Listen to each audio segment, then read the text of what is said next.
Bonjour à tous, Stéphanie Lebeuz, donc cofondatrice de la société Scient.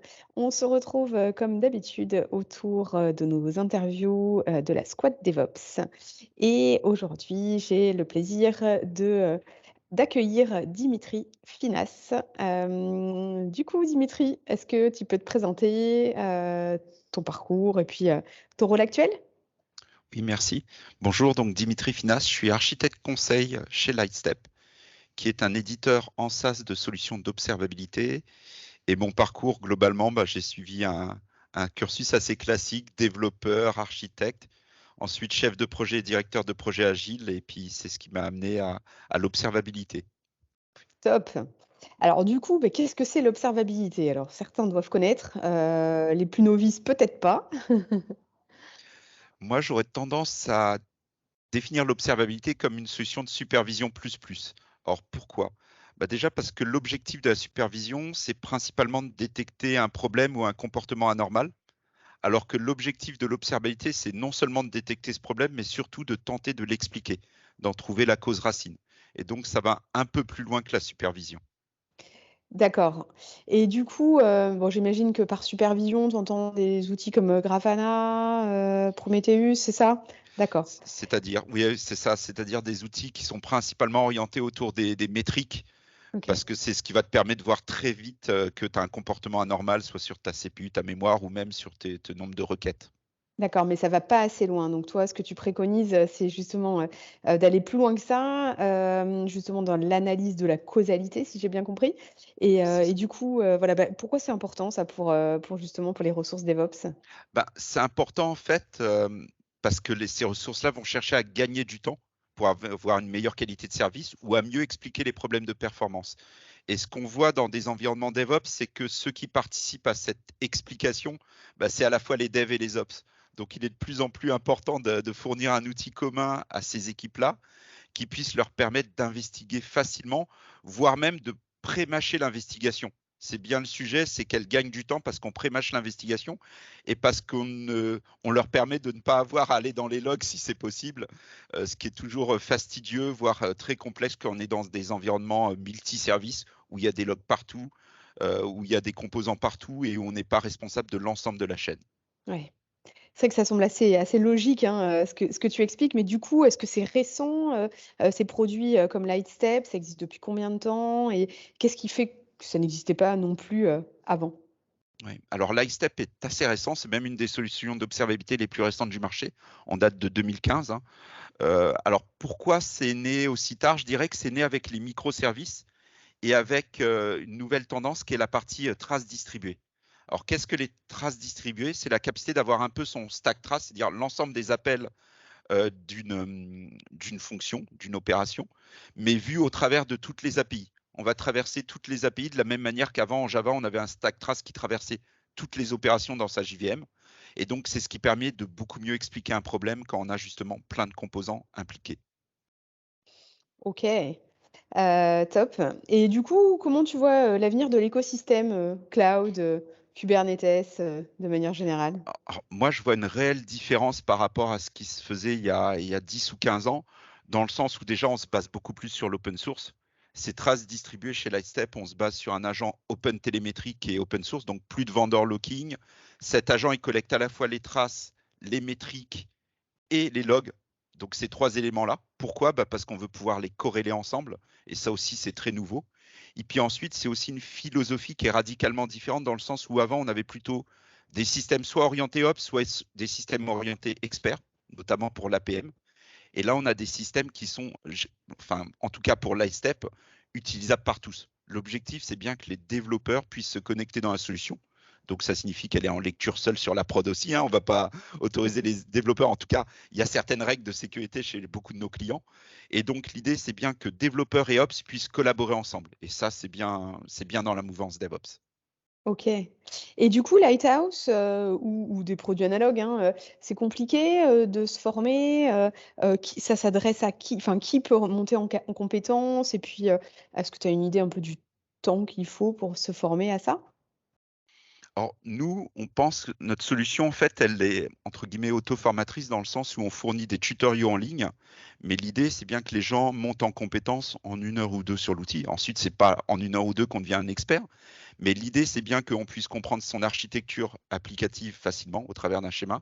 L'IHM est intuitive et ça s'utilise aussi facilement qu'une application web ou qu'une application qu'on a sur son mobile actuellement. Donc réellement accessible pour tous. Et la préanalyse de l'incident se fait par l'outil qui lui fournit la corrélation en fait. Et ensuite, il vous fournit du pré-mâché dans le sens où vous avez déjà identifié les traces, les logs et les métriques qui correspondent à votre incident. D'accord, OK. Et du coup, est-ce que cet outil s'adresse uniquement aux DevOps ou est-ce que ça peut aussi être utilisé par, ceux qui ont encore, qui sont pas forcément CI/CD, donc qui ont encore la partie infra et la partie, dev, décorrélée? Est-ce que par exemple des équipes infra, peuvent s'y mettre? Oui, oui, mais avec quand même un prérequis, c'est l'utilisation de l'agent OpenTelemetry. Donc c'est vrai qu'on peut collecter qu'une partie des éléments. On se rend bien compte que la valeur vient quand même quand les 3 éléments sont corrélés ensemble. C'est-à-dire que même si on a toujours ces dashboards classiques, hein, ça peut servir d'outil de supervision.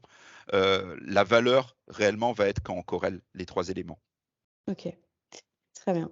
Et donc toi, ton retour d'expérience, bah, quand tu es arrivé chez Lighthouse, donc je comprends qu'il y a du tuto, que ça a l'air d'être assez simple, à appréhender. Tu as mis combien de temps réellement à commencer à maîtriser le sujet? Alors, chez Lightstep, la prise en main que j'ai faite, moi, c'est faite, réellement en quelques heures. Le plus compliqué, en fait, c'est la mise en place de l'agent, la collecte des informations au départ, parce que ça nécessite soit de l'auto-instrumentation du code, enfin, ça nécessite de se plugger au niveau de l'applicatif ou des conteneurs ou Mmh. du cluster Kubernetes. Par contre, une fois cette partie technique achevée, je dirais, ensuite, on est dans une interface web, très facile d'utilisation et en fait, on navigue très facilement entre, nos dashboards comme on a dans un Grafana et ensuite je fais un clic et je vais directement dans les traces, ce qui est extrêmement confortable en fait. Parce que tout est corrélé à l'événement et je vais retrouver tous les éléments d'un coup en un clic sur mon dashboard, je vais retrouver les traces, je vais retrouver les logs et tous les éléments liés. OK. Et du coup, comment tu as été amené à rencontrer Lightstep? En fait, je travaillais déjà dans le DevOps pour un Ouais. éditeur de logiciels orienté autour du CI/CD et de la gestion de la configuration.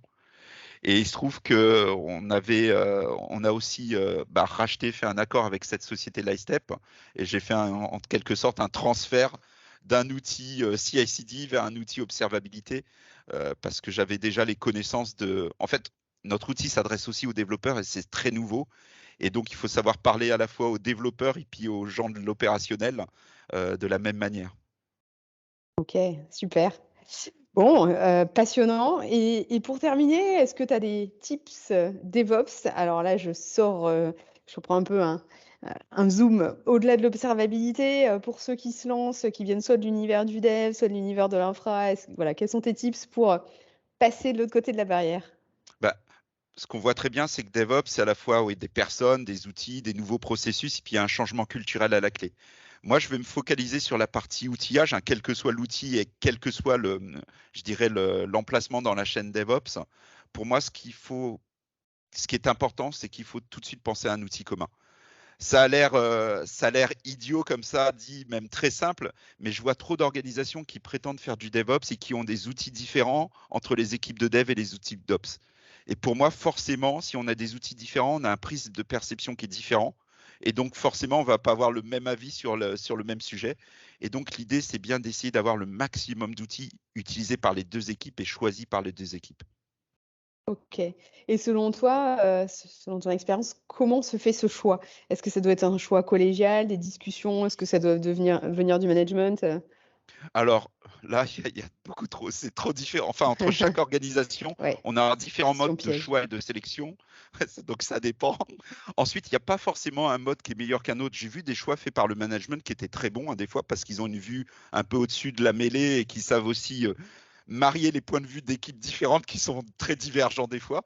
Donc, des fois, il faut bien que le management s'implique dans ce choix Mmh. parce que chaque ressource aura tendance à tirer de son côté. Euh, il y a des choix qui sont évidents aussi du fait de l'open source et qui drive beaucoup de choix actuellement. Et ces choix-là viennent en général du bas, hein, des choix comme des outils de déploiement, Ansible, Terraform, ça vient souvent du bas et de l'open source. Euh, donc là, ça va être difficile de dire qu'il y a un chemin unique. J'imagine. Top. Bah, écoute, merci pour ton retour, d'expérience, qui sera, évidemment super enrichissant, pour tous. Bon, j'imagine qu'on trouve toutes les infos sur le site de Lightstep, et puis pour plus d'infos, évidemment, n'hésitez pas Pas de à problème. contacter Dimitri directement. Merci encore. Donc c'était la newsletter, de la Squad DevOps. On est le premier lundi du mois et vous nous retrouverez, le lundi d'après. N'hésitez pas évidemment à liker, commenter et partager. Merci à tous. Merci à toi. Au revoir.